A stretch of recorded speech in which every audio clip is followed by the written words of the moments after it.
You're listening to America's Diesel Podcast. Hey everybody, this is Ben with America's Diesel Podcast. We've got some special guests in the house today, two very handsome freaking devils between us. Yeah, should be like... Foursome. Yeah. It's our first foursome. So it is our first foursome. We've now expanded to be able to have 4 microphones, which is pretty exciting. This is literally the first time we've had, two guests on at the same time. So This is pretty cool. Inaugural, first timer. Yeah.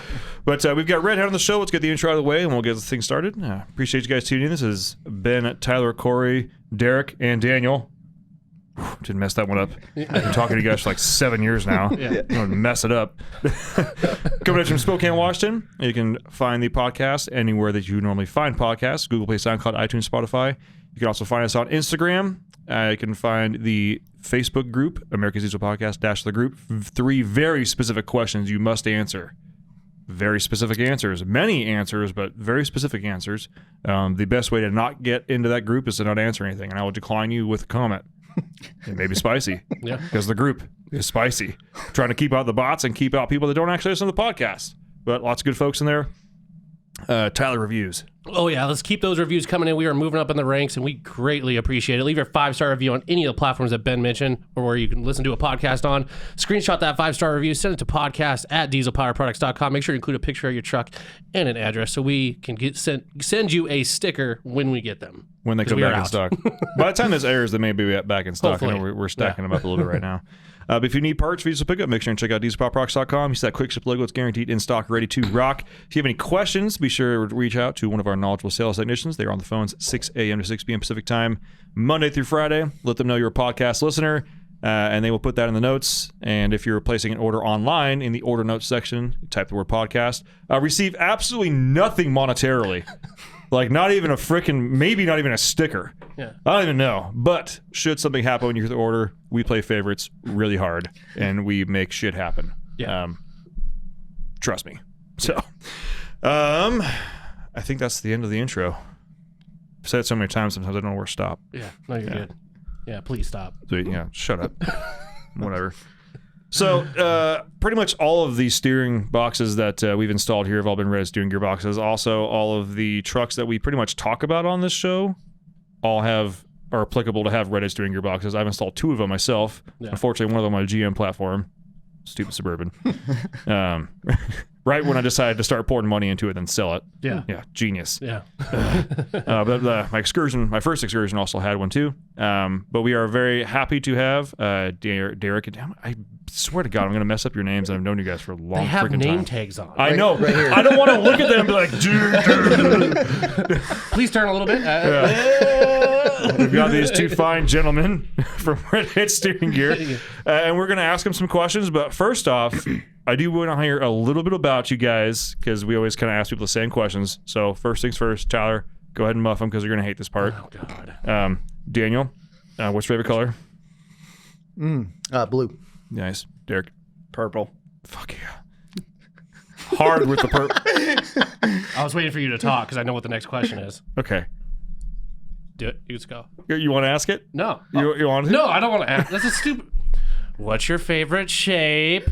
That's so... That is my actual next question. What's you guys' favorite shape? Favorite shape? Yeah. Boy, I wasn't prepared for this. We can come back to you. Trapezoid. Trapezoid, not bad. Don't actually know what a trapezoid is, but be unique. It came to mind. At least you gave a unique answer. Yeah, I mean it's got 4 sides, 4 corners. Cool. Yeah, definitely not just normal square, different angles, good stuff. Yeah, cool. Derek? Thank you for giving me time. I'm going to go with octagon. Octagon. Yeah. Good choice. Everybody likes octagon watching fights. Solid choice.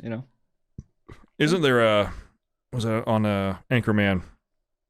One of his balls is named the Octagon. One of the guys. Dr. Kenneth Noisewater in the Octagon or something like that. Kenneth Noisewater. Yeah.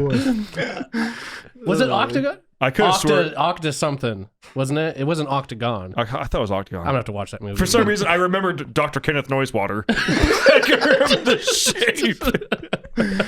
Oh, man. I don't even know if it's a real person or not, is it? Corey, look it up. Is Dr. Kenneth Noisewater a real guy? Google it. I hope you get an image of just one ball in a scrote.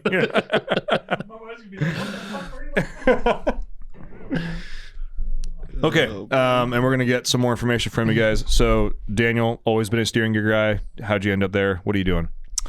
Been there almost 7 years. My training out of high school, besides working at Denny's, serving at Denny's, but no, I went to school for HVAC, heating and air conditioning, and did residential HVAC work for 4 years, and looking for a change, got out of that, and my uncle Harvey, who owns the company, hired me on, and been doing it ever since. So nice, good deal. Yep.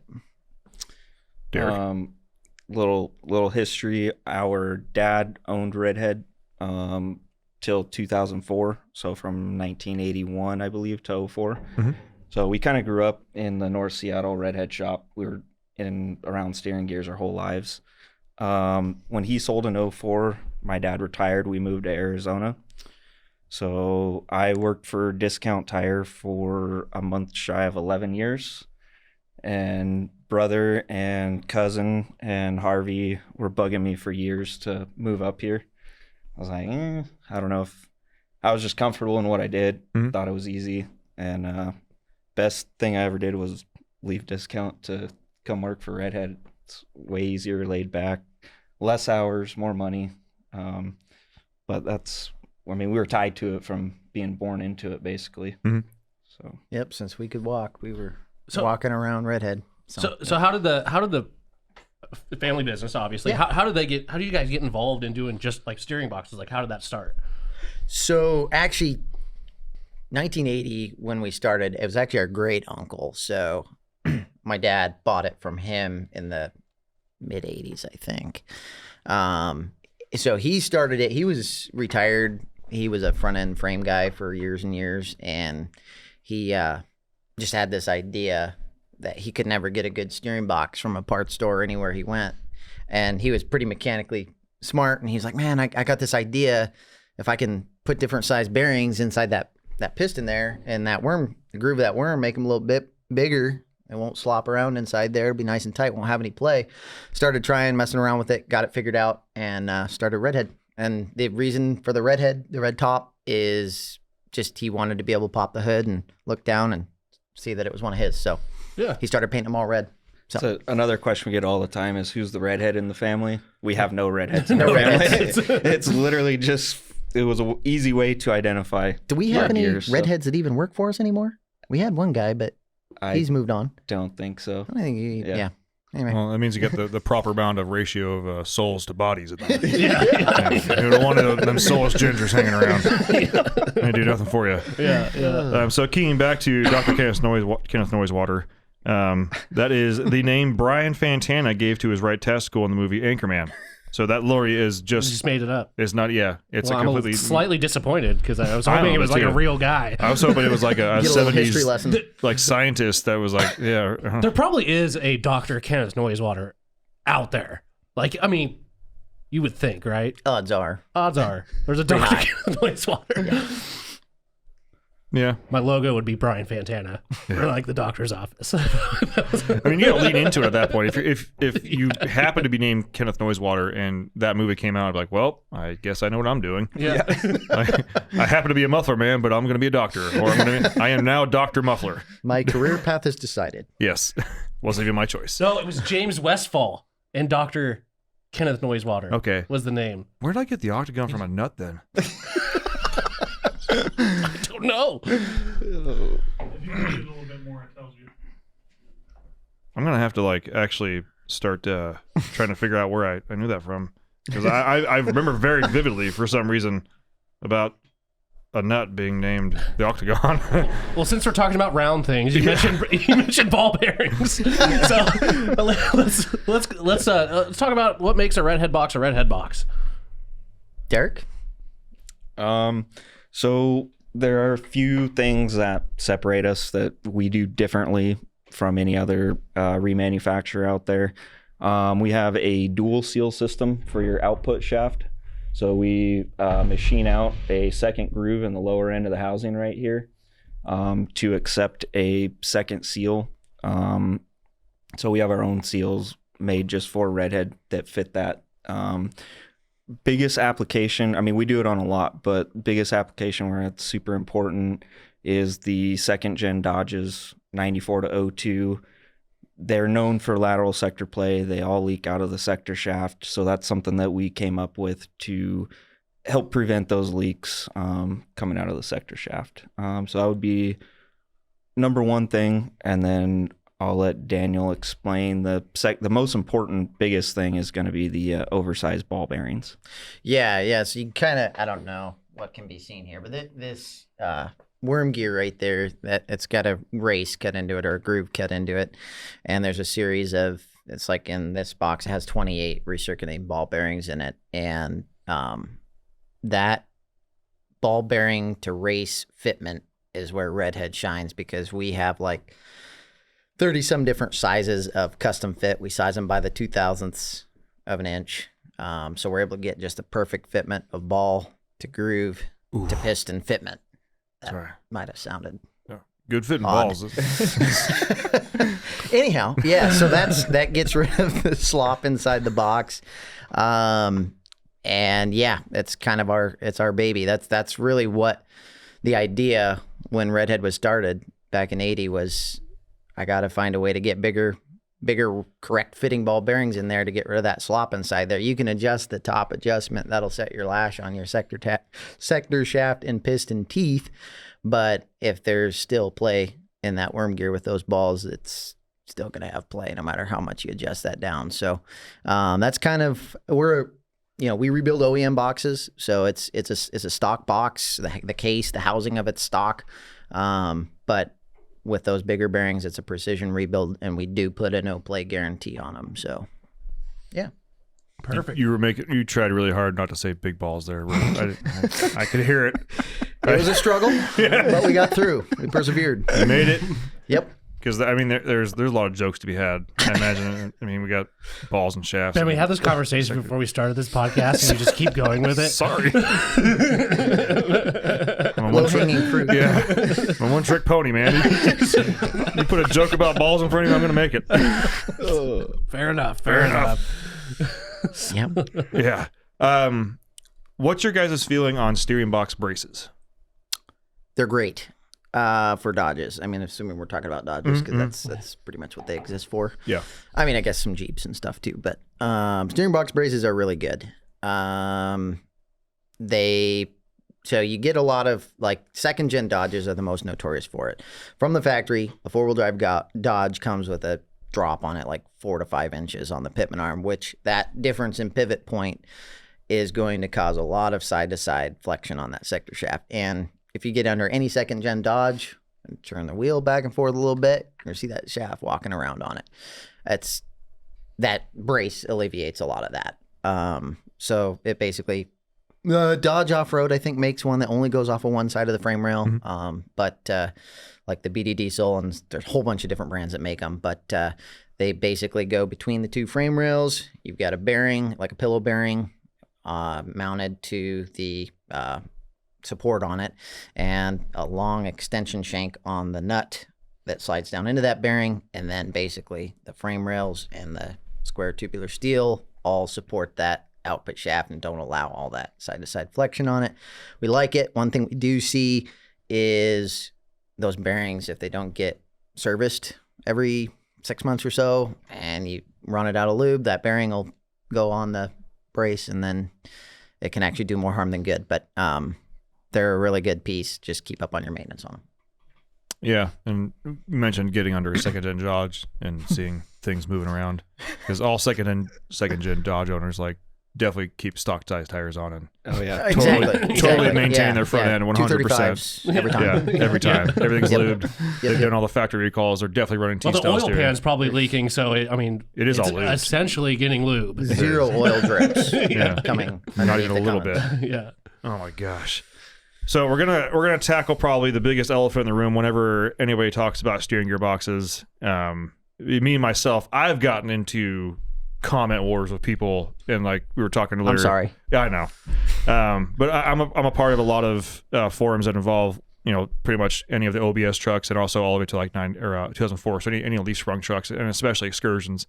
And there's always the red top versus blue top, this versus that, blah blah blah. So I do want to let you guys take some time to kind of talk about it. And I want to make sure that whoever's listening to this walks away like, okay, I finally got the real deal. Like, I don't feel like I have to, like, you know, there's no carpet, you know, or a blanket being pulled over my eyes or anything like that. So, like, what is that deal? Like, what happened? So, yes, the owner of Blue Top, his name's Ryan Vigasaw.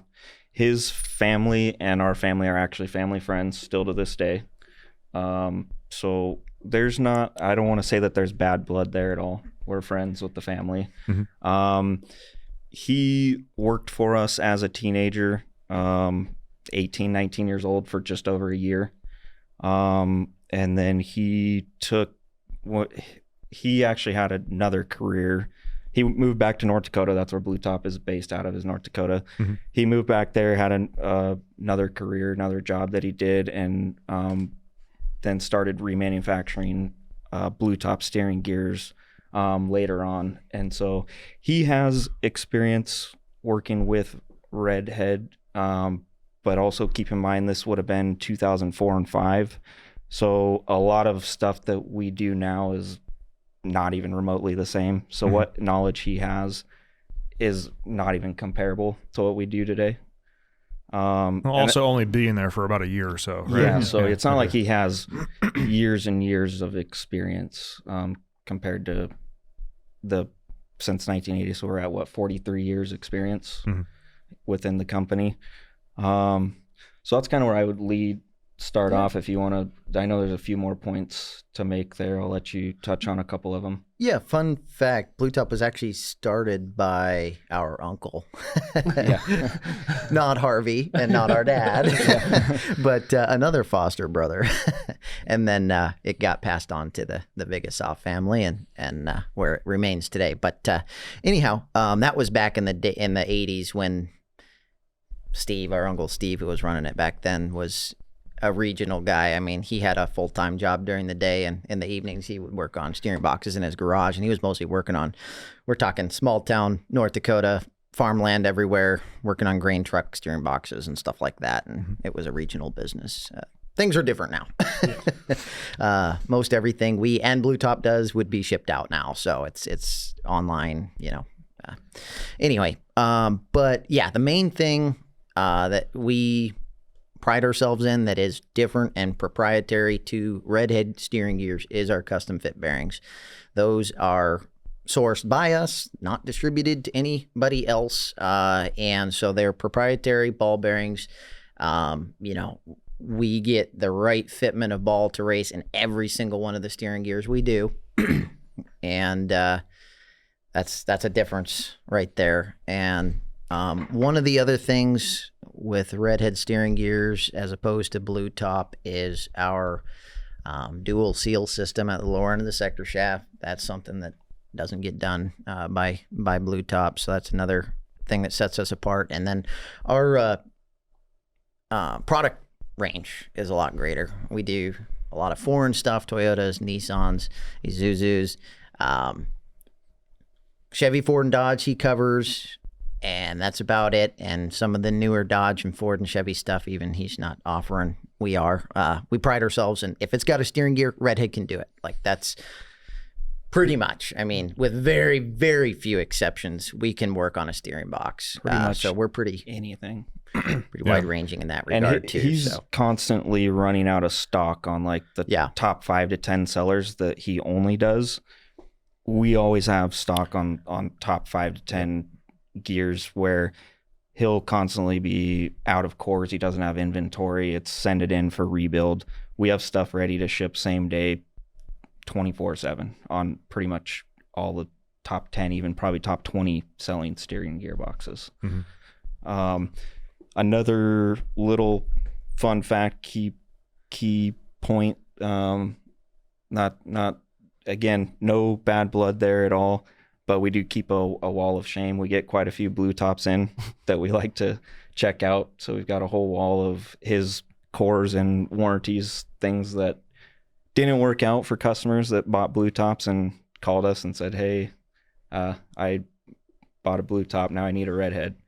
So what we're telling you is factual. We've gone through his gears. We get his gears in as cores on a regular We'll basis. analyze them just to see what he's doing. Yeah, we go through it. So we're not just pulling this out Yeah. of thin air. It's Yeah. we see his stuff, and so we know what he's doing. To be fair, if you were saying is a blue top better than what I would go get at O'Reilly or Napa or something like that, an A1 Cardone, if you're familiar with them, absolute trash is better. But I think we can all agree on is that one. superior. It's pretty It unanimous. doesn't take much to be better than that. But anyhow, Redhead is superior, and a lot of the components, seals, bearings that go into our product is proprietary, and Blue Top does not have. Yeah, if you sat them side by side, you would be able to tell the difference. Is that the ball bearing thing that you guys do? Is that something that you guys like are patenting? Is that like a Not that I know of. I mean, if anybody wanted to figure out, a lot of it's just the science to figuring out how to figure out what size you need. Yeah. And like, I need 2 thousandths bigger than this. Well, what is this? You got to mic it. You got to figure out what to ask for to get that size. And then you got to figure out how to get it 2 thousandths bigger and 2 thousandths bigger. And then you got to have stock of all that. Yeah. That's really expensive to have all of those That's the in inventory ready to put in a box. And that's why a lot of our competition doesn't do it, because you have to have It's a lot an of work, inventory yeah. full of balls just sitting on the shelf that may never be used, but you got to have them because you might need them someday. Gotcha. So- and the cost is the biggest thing that I don't think people understand the cost of having little ball bearings machined out to 2 thousandths difference in size. There's a lot of companies like that just flat out won't even make them for us. And when you do find a company that will do it for us, the amount that you have to order quantity wise is ridiculous. So we have, I'm not going to say numbers, but a lot of money tied up just in ball bearings that no other steering gear remanufacturer is going to be able to do. I'm shooting from my hip here. I'm going to guess, just to do what you guys are saying, there's probably close to $100,000 of ball bearings just sitting on a shelf.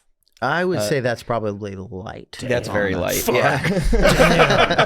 Yeah. So how often I mean, do I you don't see guys the listen numbers, to but- AC/DC Big Balls? Is that just on constantly? That's what we put in all of our training videos. Welcome to Redhead. That's a ball Listen pit to I this. don't want to jump into. We have a new playlist starting as of boy. this podcast now for the Redhead playlist. So when you guys get a box, like how long does it take you to make it a Redhead, like from scratch? Well, not from scratch, but when you get a core. Like when we get a core from, and through our process, it's probably about a 2-day turnaround time. We could probably get something built quicker than that if there's a situation where we need to get something done faster. But most of your Chevy, Dodge, Ford, you send it in, we rebuild it. 2-3 business days right in there. Right on. We try and keep inventory of pretty much everything common. Yeah. From your first gen Dodge on up on the Dodge side, it'd be in stock ready to ship. From a OBS Power Stroke on up, we'd have it in stock for a Ford. And going back to the square body Chevy stuff, we've got it all in stock all the way up to brand new. So Yeah, the only time that would be a thing is if somebody specifically wanted their exact unit rebuilt, numbers matching to that car. They don't want one off the shelf. Yeah. And 2 to 3 days is, depending on what it is, that's pretty average. Yeah. you'll get these Gotcha. guys that's like, man, I got a 99 7.3 and it's got 70,000 original miles, and I just don't want to run the risk of, I don't know what the history was on the one you're going to send me, and so I want to send mine in. We can do that. Yeah. That's no problem. I've we're happy already to talked do to that guy before. Yeah. I don't know if you've... on a weekly basis. Yeah. So not on a weekly basis, but like I remember having that conversation with a guy. Yeah. And I think I may have even emailed you or even Yeah. talked to you at that point. I was like, is there any way that I could just have him send his box? Because he will check the serial number. Like, Yep. I don't know how to tell you guys He this. put a little ping in the lower exactly. corner of the Yeah, housing. yeah. Nobody else will ever see. Yeah. Exactly. And that is a Yeah. thing. People will Yeah. mark their stuff. So we absolutely, when people send in their gears, we rebuild their gear, send Yeah. that gear back to them. But for the most part, it's on the shelf. It's ready to ship. And the end product, we should point out, the end product, regardless of whether it's a 50,000 mile core, a 500,000 mile core, it's the same thing. You're going to get the same quality, the same no play. It's all bench tested, pressurized, power balanced. Everything's good. But if it is available if somebody wants to send theirs in. Gotcha. So I always ask anybody we get on here that, you know, makes parts for trucks, like what's the worst, you know, you got a customer that calls and is like, I need to warranty this box. And it's like, you could totally tell it was like their fault. Like, what's the worst failure you've seen that was like caused by someone, and you know it was caused by someone, but you don't have to say their name. I want to preface this segment. It's hard because sometimes people are like, well, we don't want to bash on customers. This is not a customer bashing. This is like just to learn the situation. Exactly. Yeah. Because at this point, everybody that listens to this knows that we're on this side of the counter, and they kind of like hearing about this kind of stuff. Like, oh my gosh, you dealt with that? Well, I mean, there's some crazy stuff that like I've heard through the years with like all sorts of different parts, and it's just like, how did you do that? Boy. What about the recent one where the guy like said he had a leak from it and the whole top cover was busted out, like it hadn't even been installed yet, like there was no paint missing off of it, and he's like, yeah, my gear's leaking, but he hadn't even mounted it in the vehicle yet. Well, he wouldn't send pictures in or like show us, so we get it in. The whole thing had been dropped on the sector shaft, so the whole aluminum top cover was just completely busted out. Like that was a couple weeks ago. My box is leaking. Have you even put it on? Oh my god! I remember I got into it with a guy about a box that I want to say it was probably Leaf Sprung 4, because it's pretty much somehow they're all attracted to me. I don't get it. You guys are whatever. And because you drive an Excursion. It probably is.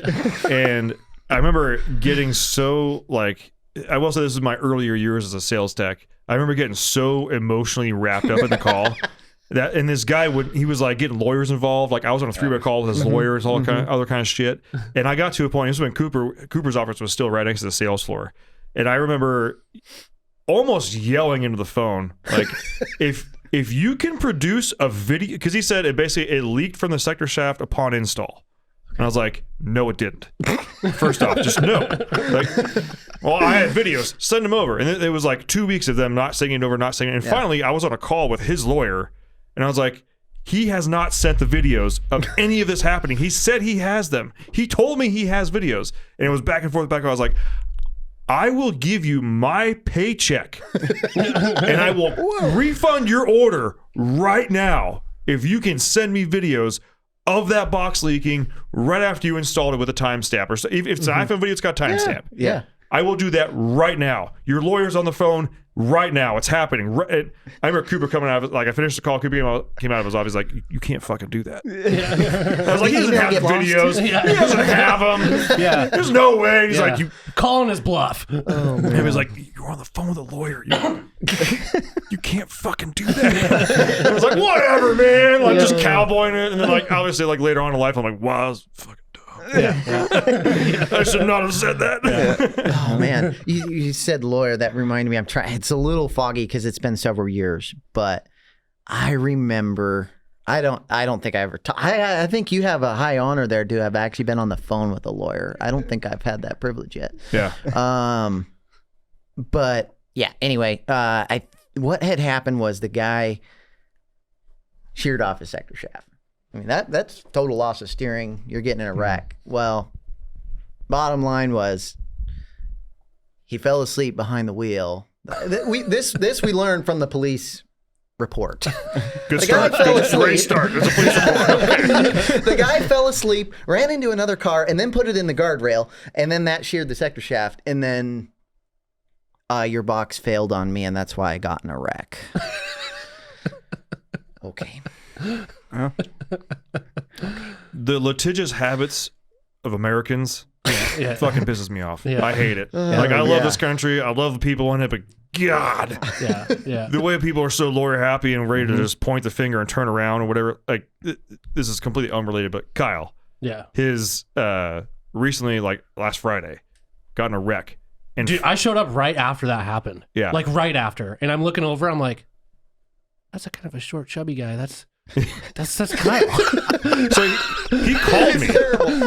He called me. He's like, "Hey, are you there right now?" I was like, "Yeah." He's like, "Yeah, I'm over by the community college. I'll be there in like 10 minutes." Like, well, stop by and check in and see how everybody's going. I'm like, all right, cool. And like 15 minutes goes by, 20 minutes goes by, and I just happen to look out my window and I see a black EcoDiesel, the front just fucking crunched. Do you know the worst part of me I seeing think him I saw a was? post about that. The worst part of me seeing him is I never even asked him if he was okay. I drove by and I'm like, Bickley! And he finally looks over at me. I'm like, what happened, man? Oh, it goes I'm a glow. like, what happened, man? He's like, guy pulled out in front of me and I hit him. And I'm like, oh, that fucking sucks. Gotta go. I never even asked him if he was okay. True friendship. True friendship. Yep. But so when the accident happened, a cop witnessed it. Also with his dash cam, like fully witnessed it, and there was also like other citizen bystanders that witnessed it. I hear from Kyle is yesterday or I'm sorry, it's Monday or Tuesday. Their insurance company is trying to say it was his fault. Oh, God. And he's like, the guy. He told me the kid that actually pulled out in front of him literally hopped out of his car and was like, "I'm sorry, man. That was totally my fault." whatever you say in an accident, it doesn't even matter. Well, and then Kyle told me, he's like, "Well, go tell that to that police officer right there." Because, but luckily, that's what Kyle told me too. He's like, the cop was right there and saw the whole thing. So. Yeah, and so the start of his investigation right now is like, you guys realize like the video that I have and the statement that I have. It's from a fucking police officer that saw the whole thing. Yeah. The dash camera, it's not some random person. It's a cop car. Yeah. There's his badge number on the tape. Yeah. So I don't know what to tell you guys. Cut and dry. It's like if there was ever a slam dunk, this is a slam dunk, guys. It's easy. Yeah. But keying back to one of the boxes that you guys tend to have in stock, at least when I was on, like, me and Tyler are pretty much off sales calls now. But for a while, and I was selling them like hotcakes, the TAS 35s, the cabin chassis for like the late third gens and early fourth gens or something like that. I can't remember for sure. 09 to 12, 45 and 5,500 Yes. grams. I don't know what it was, but those things would come in waves because I swear one of them got a sniff that we could get a hold of them, and I'd sell one. And then for the next week and a half, they're like, "Oh, you got TAS 35s? Yeah, can I get one? Yeah, okay." And then they run out. Yep. Because I mean, there's not enough cores keep coming in, and then finally the guy would call like, "Can I do it?" And I call like email will call you like, "Yeah, cores are out." I'm like, "Well, you can send your core." And he's like, "Fuck!" But and then even then I'm like, "Dude, like I can work it out for you. Like I'll send you a shipping label. Yeah, like, yeah. We'll so you make it pay work. our cost on shipping, which is cheaper than you can ship a 65-pound fucking steering box for." Yep. They'll get it in like 3 days. It takes them maybe 2 days to rebuild it, and they'll send it back to you. And like you'll be good in a week. Yeah. Or you can just keep driving around a truck that handles like a freaking wagon. Yeah. And maybe kill someone. But whatever. It's your call, dude. It's your call. Your call. Yeah. I'm not trying to guilt you in anything here. Those are usually like, I don't know, service beds or dump flatbed like tow trucks and stuff like that. So, those are the guys that time is money when they're down. So better be in stock or I'm just going to keep rolling it with Exactly. 16 inches of play. Super light trucks, and they definitely are not ever going over the speed limit if the governor's not there. And they definitely like let their trucks warm up every time. It's like you want to see guys beat the shit out of trucks. Yeah. Company trucks, they're like cabin chassis. Oh my God. Yeah. We used to get people calling in about front end parts on those trucks. Like, yeah, it'd be like 2000, like January of 18. It's like, I got a 19 worn out ball joints. Like, what? How'd you even, like, you guys got track bars, cabin chassis yet? Like, what the Come again? Like, this thing's got, you must have like 9,000. I got like 90 on it. What are you doing? Oh my God. Like, slow down. Oh, man. Like, I get it, but damn. Yeah, well, just like the words of the great Jeremy Clarkson, there's nothing more freeing than driving the piss out of a vehicle you don't care about the resale value with. 100%. 100%. And that's every single person who drives a fleet truck. Yeah. I'm starting to kind of crest that with my green truck right now. Like, I kind of don't care about it, but the same, like, it's dented and scratched enough where I'm like, I prefer not to bang it up. I'll hit that car. Yeah, I'll fucking hit it. I'll hit that car. And I mentioned it before too with the blue truck. Locked fence? Yeah. I don't think so. I've got the key. It's 8,000 pounds. I'm in that boat with my LB7 right now. It's 150,000 miles, but it's got so many scratches on it. But I've dumped so much money into it that it's like, I kind of love it, and I can't stand to mess it up too much, but it's not worth much either. So it's kind of just one of those. Well, speaking of vehicles, yeah. So you drive an LB7? Yes. So, okay. What do you drive? I got a half-ton gas, 5.3. Get out! Get out! I'll take one, Ben. Thank you. Ash over at OPP hooked it up on some stuff, though. Okay. All right. Fair enough. I guess there is that side of the company as well. Yeah. But yeah, no, it's 23 Chevy 1500, just 5.3, very basic. He believes in new, nice vehicles with warranties, and I believe in having a fleet of junkers. Yeah. Okay. Kind of different philosophies. So you do have a fleet currently? Like, Oh, what's yeah. your, My only diesel is the LB7, but my daily is a 2000 Suburban 5.3. Okay. Really junky, but it gets the job done. 06 LJ. That's my wife's Jeep. That one's probably our highest valued vehicle. It's built pretty nice. It's on 37s. And at my high school truck that my dad gave me for a wedding present, that's a 2000 Chevy half-ton, two-wheel drive, short bed, step side, 5.3 with a Whipple supercharger on it. Oh, So hell that's yeah. pretty fun. Oh, That's Yeah. Where were you at Timmy. the car show? It's a Magnuson. Magnuson? Yes. It does not have Whipple. It's Magnuson. Boy, Oh, I've been darn. lied to. I've put a lot of miles on that truck, too. You probably put more than I have. Yeah. Well, where was that for the car show? You It should has an oil leak, and it's just sitting in my garage with a bunch of cardboard under it. We had a Saturn that had a hood stack. I seen that. Hey, I saw that. Yeah, that was a cool rig. No, it wasn't. Yeah. Well, I mean, cool's not the right word, but yeah. Unique. Yeah, Let's say yeah, very very unique. unique. Yeah, Cool's a that's the relative right word. term Yeah. with Yeah. big air quotes. Yeah. Yeah. I'm sadly, I'm going to say that was one of our sales guys. Oh, Yes, Peyton, one of our sales guys. Yeah. okay. You guys think I would actually talk like that to a normal person? Yeah. I was ripping him on the mic. I kicked his car. Yeah. You put actually quite a dent in it. I ripped off part of his inner fender liner. I was sure there was something underlying there. I assumed that was an employee or friends for the way you were talking about So it. I told him no. Yeah. It's like the whole week leading, I was like, I'm bringing Sarah. I'm like, no. Yeah. No, you're not. And he's like, well, it's open to anybody. And you can bring whatever you want. It's like, yeah, I know they are, but like, I know you and I know that car. No. The answer is it's a hard no.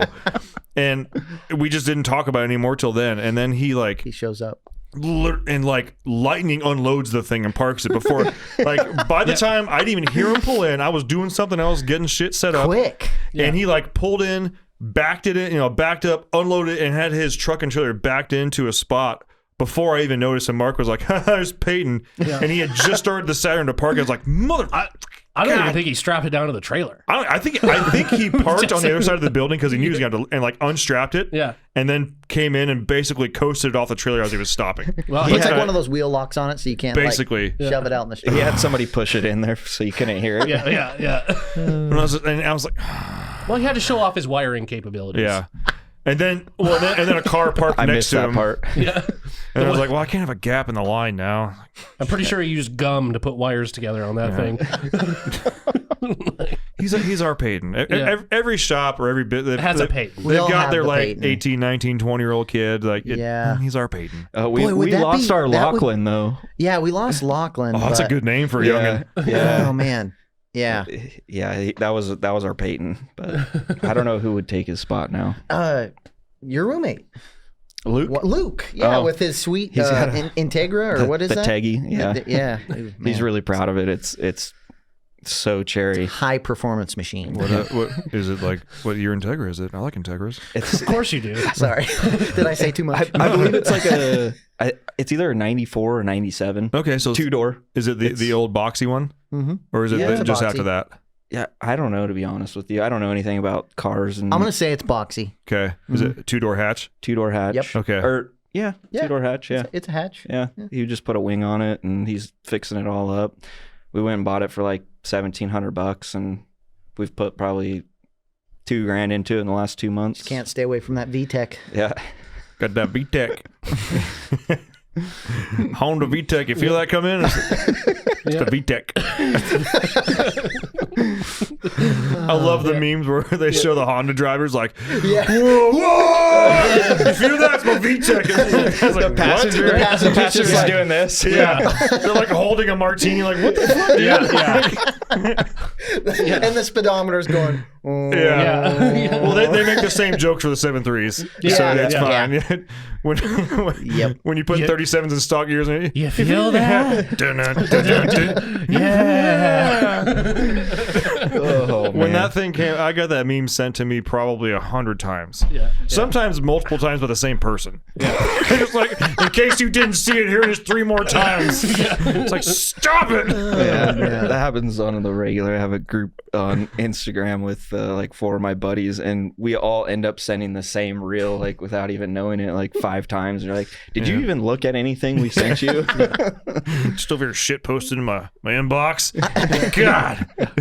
I'll find one and send to Ben, and I'm like, because I'm like kind of I'm social media inept, illiterate, inept. Inept, that's exactly the word I was going to say. Yeah, I just I'm that creeper in the corner that is watching but isn't posting anything. Hey, that's me on like Instagram. Yeah, But I'll like find I have something. 0 posts. Yeah, I have like 2, and 2 of them are like my wife is like, just post something. I'm like, fine, and it takes me like 3 days. But anyways, like I'll find something and send it to Ben, and I'll think it's like the most like funniest like incredible thing, and then it'll be like on a weekend on Monday, I'll be like, hey Ben, did you see that thing I sent you? He's like, yeah, dude, I've seen that like 3 years ago. I'm like, wow, That's old news. man. Yeah, he's like, dude, I found this new thing, and he sent it to me. I was like, what is this, like a throwback? Like, what the fuck? Shit. This was S tier like Yeah. 14 months ago. Like, this is last summer, man. Like, what are you doing? I just finally came across it somehow. Finally, who knows? Daniel is better with Instagram. I would say that our guy like that is Ryan Burgett, the creepy Instagram guy. He has one, but there's like no pictures on it. But I'll like he works in our Auburn shop, and I'll call him to check on something over in Auburn, and he'll be like, "Oh, I seen you were in Havasu this weekend," or like he'll know my whole life story from my Instagram story, and I'm like, "You have Instagram?" It's like, yeah, I'm user 1239984. That's a heart emoji. Oh man. Dude, the usernames of some of these people on TikTok, because it's like, it's I don't want to say they can be anything, but it's like usually people's like 3rd or 4th social media thing, and they've already used all the names. And so like there's one guy that comments all the time. First off, his name is Tyler. You'll love this. Pee pee poo poo. all lowercase, Creative. all slammed together. Hey, There's another one that just says panda. Oh, that's it. And the one, and if you listen to this show and you're this guy, like I'm trying to figure out who you are. His username on Instagram is literally, I shaved my back for this. a question. But it's all one word. No, it has spaces. They allow you to have spaces on TikTok. Weird. I shaved my back for this. That's the name. That's his username. I don't get it, Interesting. but okay, Yeah. like, I appreciate it. So I am not a fan of TikTok. I don't have it on my actual phone, but for business, it's very effective, and we resisted it for a very long time. Chinese communist app. Chinese comments, Yes. totally hate it. Yep. But we finally kind of buckled and started posting stuff on there. On the business thing, for real, like the ROAS on that is like 24x. Really? We have a new social media guru guy. What do you want to call that? Yeah, I don't know. But they've been pushing us. They said that TikTok is where it's at, and we've been super anti TikTok. I don't have it on my phone. We were literally Yeah. until like March. We had an account, but in March is when we started going hard on it. Yeah, I won't let my kids on there. I'm like anti that, but he's like pushing hard. He said that's where you're gonna see more than Instagram, Facebook, anything. That's It's where all the it's kids, at, so. man. Yeah, I mean, and our we have a link tree of like link in bio stuff. The clicks we get on that puts every other social media thing to shame. Okay. And Wait, it's what like is that? link tree. Like when link people say tree? like, "Oh, link in bio," you click on that and that opens another Oh, page and it has like okay. all of like whatever links we want to put on there. Yeah. But like even tracking like posts from that to sales, and it's like, and it has to be a hardcore like 2 or 3 to 1, like 3 funny videos, 1 that has a product in it, 4 funny videos, and you can't say buy this. Yeah. It has to be like me doing a stupid fucking dance with a product in my hand. It's a total shill, you know. It's like Oh, it's man. so dumb, but then all of a sudden everybody starts clicking on it. Yeah. And you're like, well, and then the sales start rolling. You're like, Okay. sign me up, coach. I guess I'll keep doing these stupid dances. Yeah. Making a fool of myself. 100%. And the other funny part is too, like none of it. I'm probably the oldest person in this company that actually like knows what TikTok is and is on it for work. Like Josh, Brian, Cooper, like they know of it, will not put it on their phone. They don't watch, which is the best part. They don't watch. So is this the part where we get to start interviewing you guys and asking questions? Sure. Oh fuck yeah, send it. Well, you were talking about oldest, so I want to know how old you are. Oh, I'm 37. 30. 33. Okay. Yeah. Do we get to know your favorite color? My favorite color is blue. Good choice. Good choice. I support that. Green. You had to think about that. Yeah. Why I was is gonna it say green? black. So the tables haven't So really been coach turned is on shade, it. Tyler. Yeah. Well, they say green is the, if that's your favorite color, I mean, that's the color of geniuses. Oh, I thought it was the color of envy. Oh, no. No, geniuses. Green with envy. Means you're a genius. Okay. Money. John Deere. Money. Yeah. Yeah. A fun fact about Redhead, we have a whole bay that's John Deere flooring, pictures, tractors. Damn. Our Uncle Harvey is huge on John Deere tractors, so he literally had a whole bay at our shop done in green and yellow. Wow. So, yeah. Does he have a collection of John Deere's? He does. Yeah. He doesn't. Yeah. Right on. He does. Yeah. I actually want to ask you about it. So you guys recently, or somewhat recently, in the last like 2 years, you now have a location in Post Falls, right? Yep. Correct. Yep. Yeah. So is it you guys now split between Post Falls and Auburn? Is it all manufacturing over here, over there? Like what do you guys got going on? We manufacture in both locations. Just kind of depends on the product, what gets manufactured where, but mostly our Saginaw stuff. So your older like second gen back Dodge stuff. and Anything that your- looks like this. anything up to the Cat Eye GM stuff is produced over in Auburn, and then most everything else is here in Post Falls now, or over in Post Falls. Yeah, we do all the oddball stuff too. The custom rebuilds, the old manuals, anything that's weird pretty much gets done over here in Post Falls. But yeah, we do all the Fords and Dodges. And actually now we're starting to do, the second gen Dodge is a Saginaw gearbox. Looks similar to this. We just started moving production on that to Post right. Falls. Mhm. So, yep. And then something that a lot of people may not know, we actually have two, not that's open to the public, but we actually have two shops over in Auburn because we ran out of space over there with the first shop. So we have two locations with, quite a few employees working between the two shops in Auburn. And then the third shop, Post Falls, that technically opened for business 13 months ago. So May of 22. That's cool. So Will you guys end up, and this, if this is too far, like, are you guys kind of migrating all over here towards the east side? To the free side Most of of the us state? most of us that wanted to, that wanted out, are Yeah. already here. But it's more or less an open invitation for any personnel that are over there that they can come over here. There's a lot of employee personnel over there that have roots there and families. Totally and understandable, They're just yeah, a lot of people They're ask us that question. At this point, as long as there's employees that have roots there, Harvey is really cool. He's all about family. So anybody that didn't want to come, there'll always be Redhead in Auburn, Seattle area, as long as there's people there to work. If every single employee there wanted to come over here, then maybe that would be a conversation to move operations over here. But at this point in time, there'll always be a shop in Auburn. yeah. That's cool. So Yeah, I remember. So I originally moved up here from California, and getting up to Eastern Washington compared to like Northern California, I was like, oh, fuck yeah, I'm home. This is so much better. Oh man. I finally feel like in Spokane, and even Spokane has changed since then, since like 2014. But the best way I can describe it is like anywhere I went in California, I feel like I had to have my dukes up all the time. Yeah. And this would have been like I left in 14, so as far as like moving around and working as an adult, basically anywhere from like 04-ish to like 2013, 14, everywhere I went, I felt like I just had to be like, I'm American, leave me alone, don't fucking talk to me, like don't look at me, like middle fingers up, whatever. Finally, by the time I moved up here, like after about 3 or 4 months, I was like, I feel so much more relaxed. I can just like chill. I can just be me. I mean, this is fine. Yeah. Yep. Yeah. A lot more like-minded people. Yeah, and even my mom has noticed that too, and she's a lot more middle of the road. But usually after about 2 or 3 days of her being up here and visiting, Yeah. she's like, I'm not even what I would consider like a Republican. And she's like, but I feel like no one's trying to shove anything down my throat here. Like, yeah, it's there's a lot more like you do you boo boo up here. Yeah, But yeah. just for sure. Yeah. Is that's the way you vote? That's fine. Whatever. That's chill.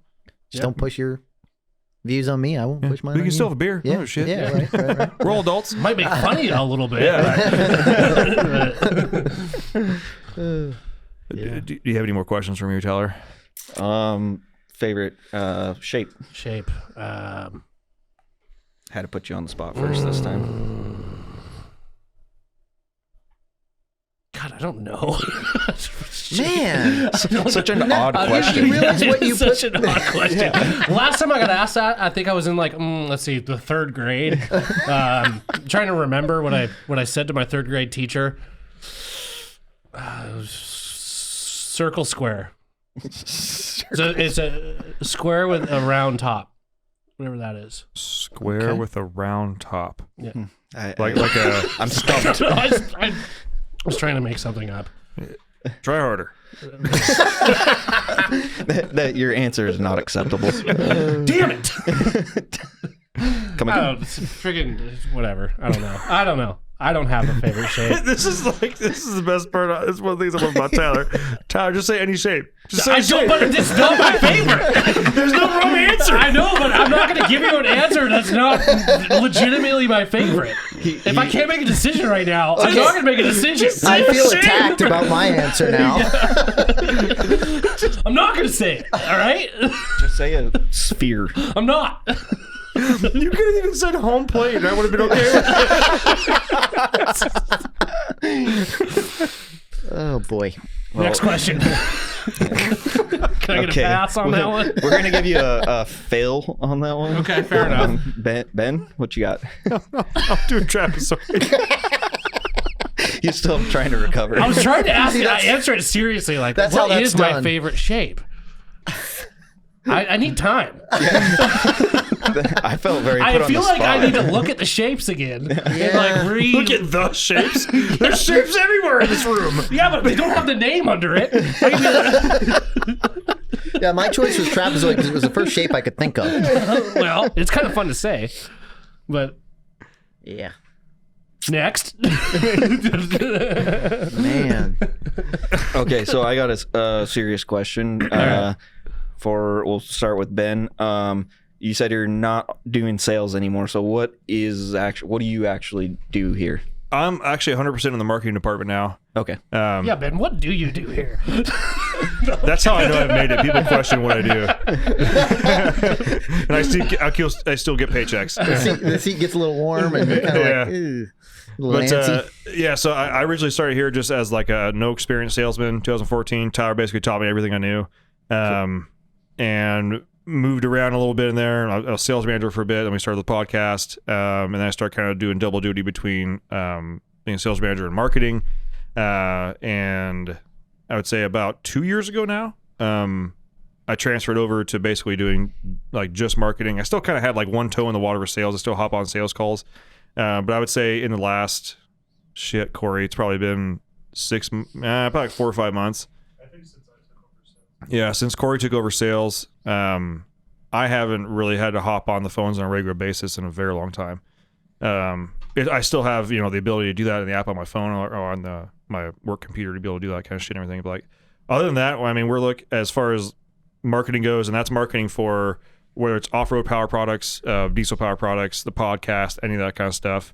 Okay. It's actually it's interesting because I get like that question that you asked, like some of the sales guys even ask like, what do you do now? Because like I can totally understand how from the bullpen, all they hear is me and Wes in the room. Like you might hear some, basically just a bunch of laughing, a bunch of music, and then like quiet, and a bunch of laughing, a bunch of music, and then like we Making walk in and walk. TikToks. Yeah, but a lot of them are like, It's a serious job. it actually is when you start doing it, trying to do it strategically to make Oh, yeah. money. It's fucking serious. Like we analyze everything. We pull data every morning. We look at all our facts, what we've done. We work with a company that also does some of our larger marketing as far as like Google AdWords and stuff like that. They're giving us feedback on what our posts are doing. I'm approving and rewriting copy for other ads and whatnot, Google ads, some of our other ads on other platforms as well, the social media posts, all other kind of stuff. So it seems like there's not a lot going on, but there's a lot of work to make it look like nothing is happening, but have the result be every time we do press the post button, there's fucking money involved. Yeah. Like and there's always a return on everything. Yep. And TikTok is honestly one of the biggest ones right now because that goes before we were super resistant. Like we had one, and even myself, I was like, no, we're never going to do that. It's a fad. Yeah. Like it's just, by the time we invest any time or money into it, it's going to be done and over. And we had our Q1 review in March, and one of the company that we use that was doing all of our analytics for us and stuff like that, they're like, we just try like A/B testing. We threw some money behind some TikTok stuff, and like it was like 6x return, and we literally did nothing different. All we did was just like add some money on a couple of different posts. And so me and Wes were kind of like, yeah, you know what? Let's go hard in the paint for a month and see what happens. And I think at that point we had like literally like 3,000 followers. We were very, very like just didn't even care. We weren't responding to comments or anything. And since March, we're now like we're knocking on the door of 20K followers. We've had 4 posts reach over 1 million people. Wow. We've pretty much gotten down to a science as far as like when to post, what to say, what not to say, comments, how to tag, and to the point where even at this point, with us only being at about 20K, we're now having people starting in the industry reach out to us to do like their posts and shit like that. Wow, that's so cool. It's satisfying. I love what I do. It's different though. Like again, it's all, actually I would say it's kind of fun though responding to comments because people assume that the social media person, guy, girl, whatever, they're there to click buttons and they're on TikTok. And I love fucking firing back with facts. Just some like you can't do that, blah, blah, blah. And I was like, all right, here we go. Crack knuckles like, well, I'm assuming you have this. technical language you can possibly come up with. I'm assuming you mean this because you have this truck and this year range and this and that. And if this is what you mean, these three part numbers would be what you're looking for, but you're probably not because I checked your profile and you've got 24-inch wheels, which means you need this. I will leave a fucking laundry list of comments on someone. And Ben will have their social security number by the end of this. I am that guy. Sherlock Holmes their accounts. I take it personal, man. Like, and I'm like, you poke the bear, and I'm fucking claw your face off, man. Ben will show up at your house. Oh man! But it's sometimes I posted some responses, and again, like none of the guys here, our higher ups have TikTok, so they're just kind of going on what we say. But like on Facebook and Instagram, they'll see it. And I posted some responses, and like 4 or 5 days, they're like, you didn't have to go that hard. Like, yes, I did. Yes, I did. Because again, like I still have the ability to check their order notes. I'll search their last name. I'll find out what state they're in. It's like, oh, Smith, Ohio. I'll find you. Like, search his profile. He's got like 3 Dodges. I can assume it's a Ram. Like, blah, blah, blah, blah. Check the order notes, and it's like, It's a Ram for sure. Oh, he's from Ohio for sure. Second gen, 100%. Yeah. and I'll find him and I'll comment back like, you were supposed to send pictures. And then send him a DM like, you can send pictures here if you'd like. Yeah. And they're like, what? I'm like, I checked your notes. I checked all this kind of stuff. Blah, blah. Like, you just got to send pictures. Like, we literally will send you a label to fix what you have wrong. Or just call us. Call me. Like, I will video chat you right now. Here's my direct line number. What are you waiting for? 100%. Like, there's a couple of times I've dropped it in like, if you call this number within the next like 15 minutes of seeing this call, like, I'm here for another 20 minutes. You call this number in 15 minutes. I will video chat you on Facebook chat. I will do like, because I know the exact fucking problem you're having, and you just need someone to like just point it and tell you. But at the same time, it's like I try to be nice about it. I'm like, oh, we're happy to help. Blah blah blah. I'm like, fucking call me. Do it now. Speaking of Rams, not to get off topic, but your whole scenario right there, something that we could get out on the airwaves here that is kind of important that we know the issue about now. Do we want to talk about catch and release? Yeah, let's do that. Because Dodge's 2012 Rams. Yeah. Oh, yeah. Excuse me. Ram, Okay, yeah. excuse me. Ram 25 and 3500 from 2012 that had the 6-bolt top cover. So 12 was a split year. So basically all 13s to 2020 run the same steering gearbox, and they have an issue. Guys who are really in tune with their trucks are noticing it at like 50,000 miles. The average person is going to notice this issue at 90 to 100,000 miles.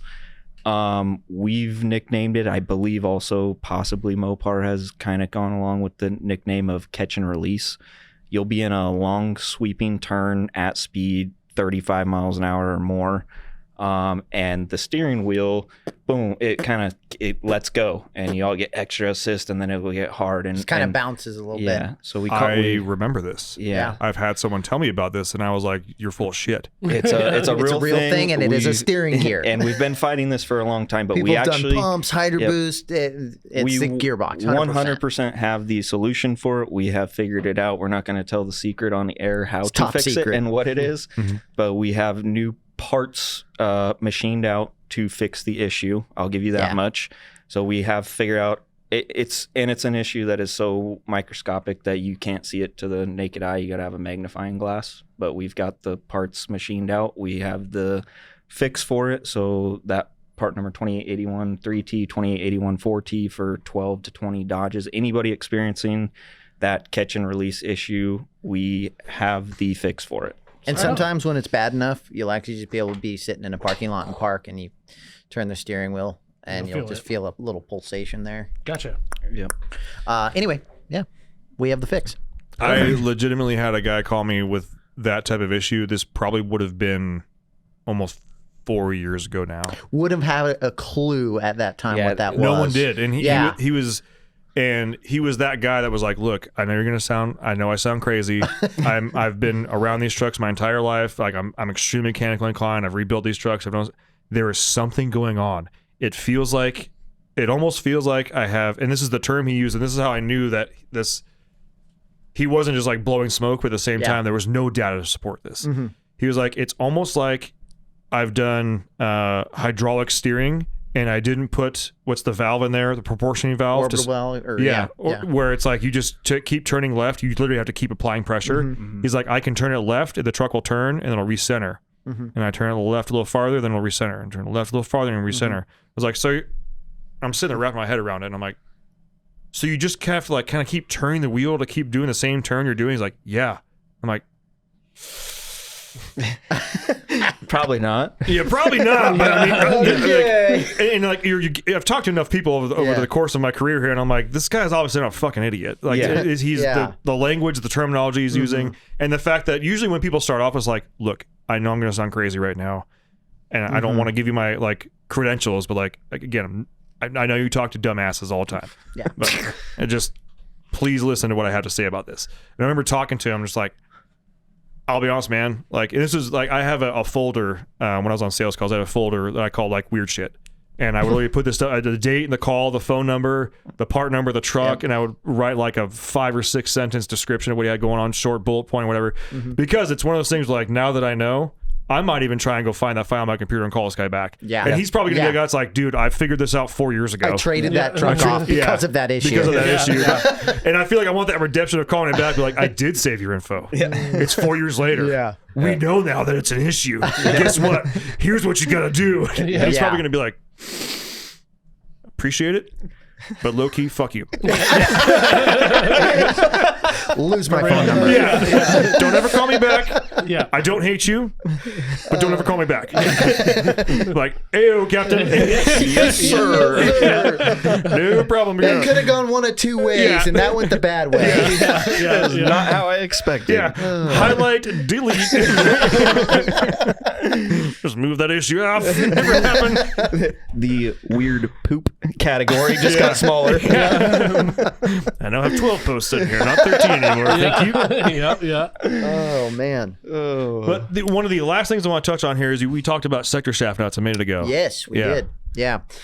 This is a Ford only. My man. Deal. Yeah.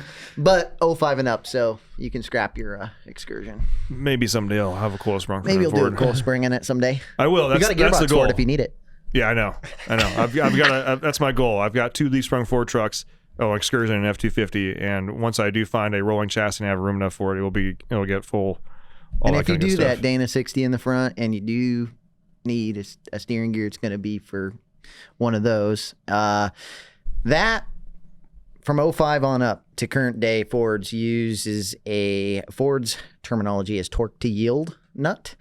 I think the best way I can describe it is like, I think some head bolts are that way, where when you get it to the torque, it stretches the threads a little bit. Yeah, 6 liter It's one-time Ford. use. Yeah. The Ford issue. The Ford thing. Amazing. Yeah, more Ford stuff. You're welcome. Yeah, I don't know why Ford's kind of funny that way. Anyway, and oddly, 05 and up, 350 foot-pounds is the torque spec on that nut. I don't know that many guys sitting around their garage doing this job have a torque wrench that will get you to 350 foot-pounds. But How many Ugga Give it all you got. all of the Ooga Doogas. Anyhow, one-time use only on that nut per Ford. Can't tell you how many times people have called in and their pitman arm keeps coming loose. Did you get in the gearbox? Yeah. I got play. Man, it's loose. It's like, well, send me a video. Your pitman arm's doing this on your shaft. Did you replace your nut? Did you get it to 350 foot-pounds? Those are the 2 questions. But yeah, we do offer at Redhead, and hopefully soon with Diesel Power Products, with the purchase of your 05 and up Ford box, a new lock nut.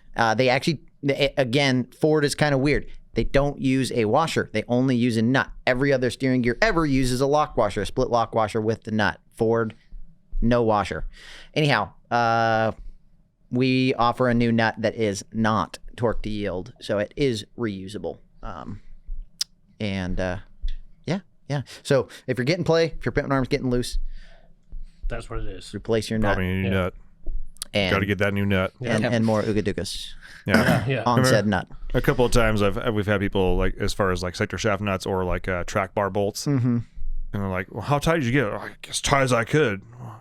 I don't mean to sound like, Yeah. what'd you use? Yeah. How tall are you and what's your weight? Yeah. They're like, I've Give got, me your specs. yeah, I've got a 24-inch, 3/8 inch breaker bar. I just like stood on it basically. I'm like, believe it or not, it's probably like halfway there. Yeah.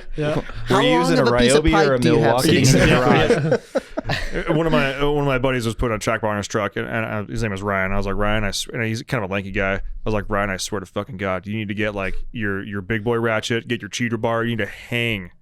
You need to, like, for like 10 minutes bouncing. Yep. Do pull-ups on it. Yeah. Like, if you can get that to stick out the wheel well, like, get your friend to stand on it while you bounce. Like, I'm not even kidding. The biggest issue we have is that these things come loose. Yeah. And you better reef on that bitch. Yeah. Like, take it to For work. sure. Go get your 3/4 inch impact and just Give her the beans.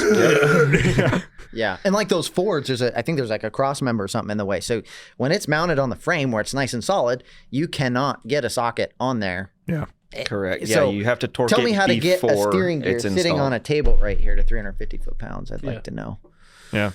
A really big crescent wrench, some good old spontaneity. That's spontaneous ingenuity. What was that word again? Spontaneity. Trademark. Spell it, Ben. Use it in a sentence, please. Say shape. Shape. That actually works. Got That works. I did not specify. You won. Yeah. You won the 4-year-old argument. Yeah. Yeah. Jesus. Can you spell shape? C. No. Square. You were close. You started off strong, but you ended up spelling shaft. You're like, I don't know why. Which, ironically, sort of Shape of a my favorite shape is a 5.14 inch cylinder. That would be a Saginaw sector shaft. Yeah. Winner. Yeah. Good save. But I think that's going to about wrap this one up. Definitely follow Reddit Steering Gears on social media if you haven't. And if you need to get a redhead steering gearbox, we do have a ton on the website. And if you are one of those odd people that listen to the diesel podcast, like us here, the America's Diesel podcast, and you don't have a diesel truck and you have an oddball truck, you can still call us, and then we'll tell you to call them. Yeah. Because I've seen you guys' posts, like you guys have rebuilt and also custom powder coated all kinds of stuff. So if you got old cars, old trucks, if it's got a box, they can do it. Custom paint, we can do it. Hell yeah. Anything and everything. Perfect. I like it. Any closing remarks? Maybe last questions, whatever you want. You have a question for Corey? We do need to know Corey's favorite shape after this whole deal. The Infinity? Oh, okay. okay. Yeah, All right. is that also, was it That was the creative. the cancer? Ouroboros? Yeah. Okay. Very nice. I'll take that. Okay. That's fine. I support that. It's an actual shape. Corey was definitely thinking about that the whole time. Yeah. He's been waiting to Working say on that. it. He's like- Man.